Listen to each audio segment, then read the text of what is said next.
Welcome to Wisdom Wednesday number 73. What is a guru mantra? Question. I hear that there are many mantras out there that I could practice. How do I know which one I should practice? Yes, okay.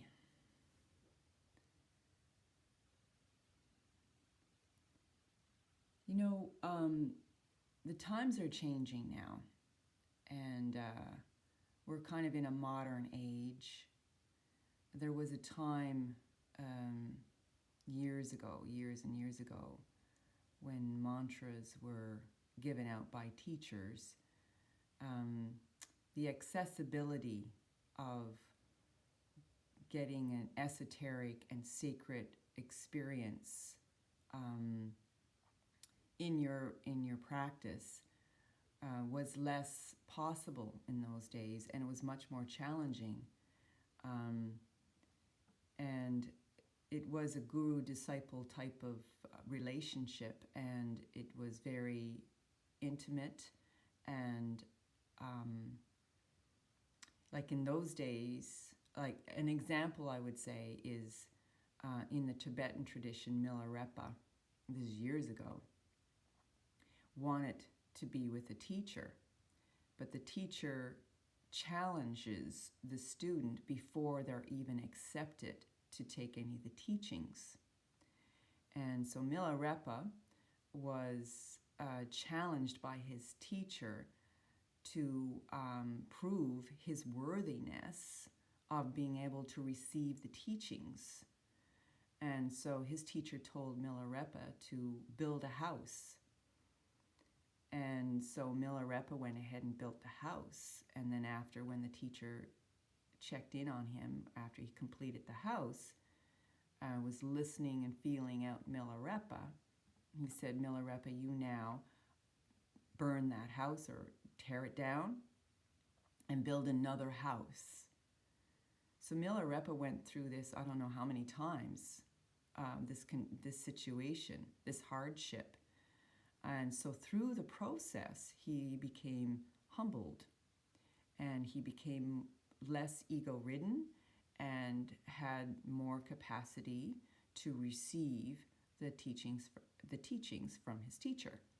And so that's the difference between those days and these days. These days, almost anybody can ask for a teaching, and they will be just simply delivered the teaching, because they can go anywhere and do anything. So now you're asking, which mantra should you receive or practice? Well, I'll say now that it's not about which one. It's about how you receive and how you practice the mantra. Another thing I'll say is that when a mantra is passed down from guru to disciple, there is this process that happens first. The guru, your guru, because your guru is in a state of unity consciousness, in that state of unity consciousness, he or she will receive the vibration from the absolute pure consciousness. And the vibration comes down in the form of a mantra. And it lands in your guru's consciousness.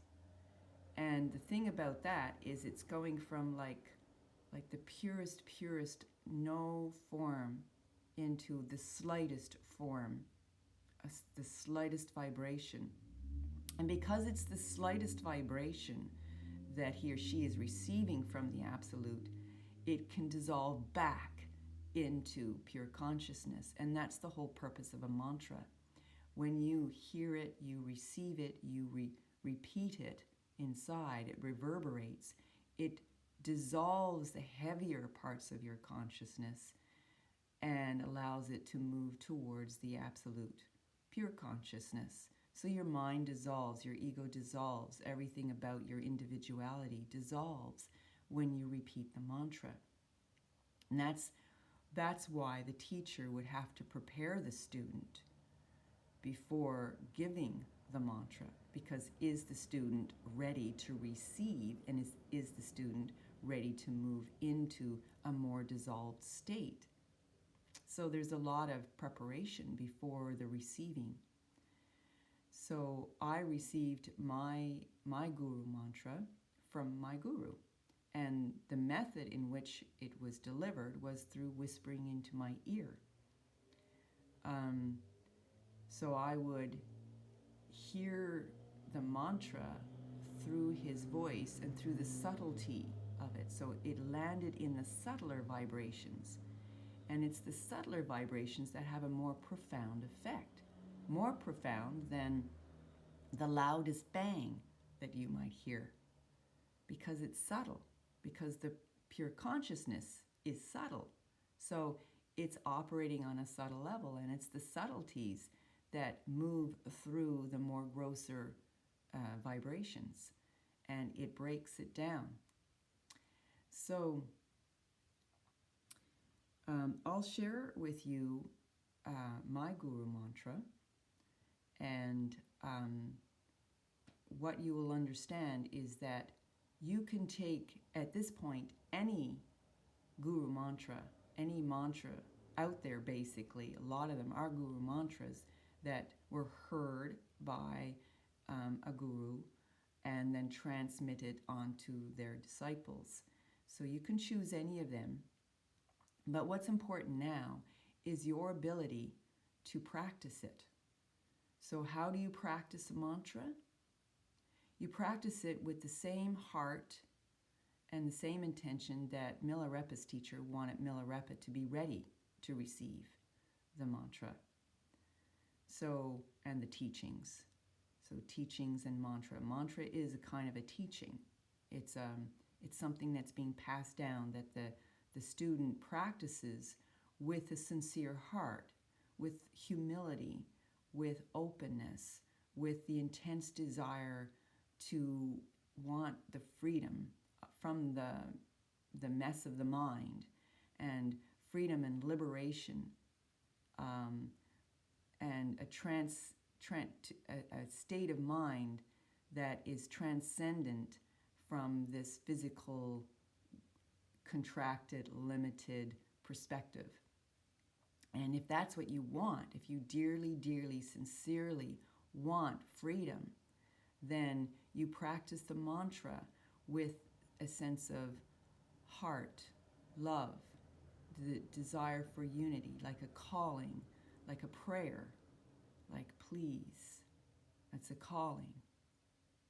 So let's do it with this mantra. So it's Amaram Hum Maduram Hum. Amaram Hum Maduram Hum. It means I am immortal, I am blissful. Amaram Hum Maduram Hum. Amaram Hum Maduram Hum. And it's sung. So I'm going to sing it aloud. I'm going to sing it softly, and then we'll sing it on a thought level. The last syllable, Amaram Hum. Allow the to come into Maduram Hum. And that connects to Amaram Hum.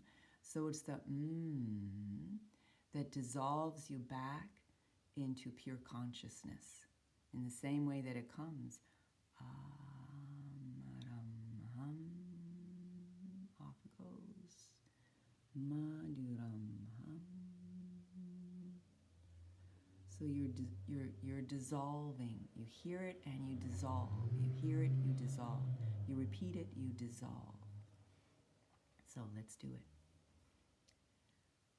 Amaram Hum Maduram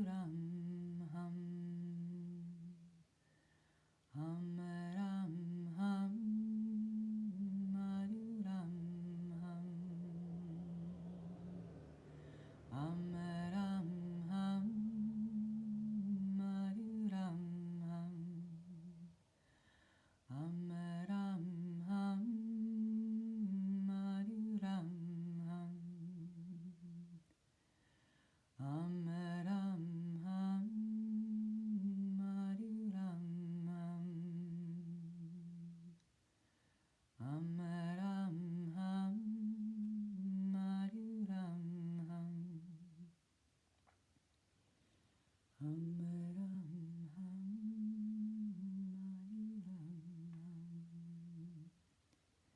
Amaram Ham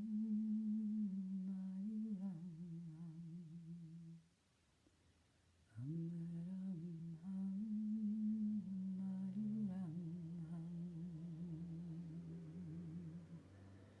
Amaram Ham Maduram Ham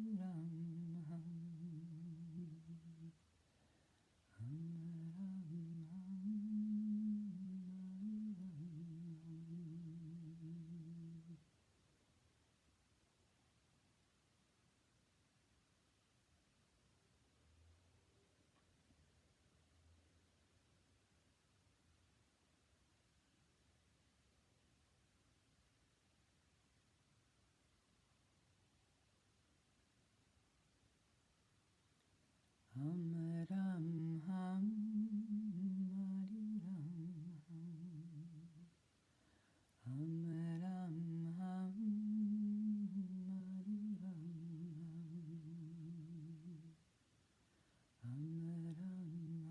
Ham Maduram Amaram Ham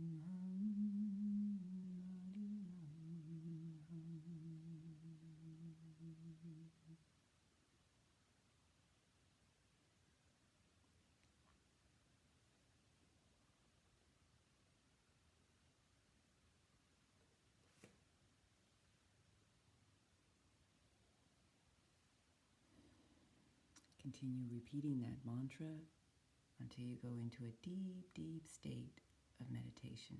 And then when you come out, you'll be blessed. You'll feel your immortality. You'll feel your blessedness. You are immortal and you are blissful. Amaram Ham Maduram Ham. See you next Wisdom Wednesday.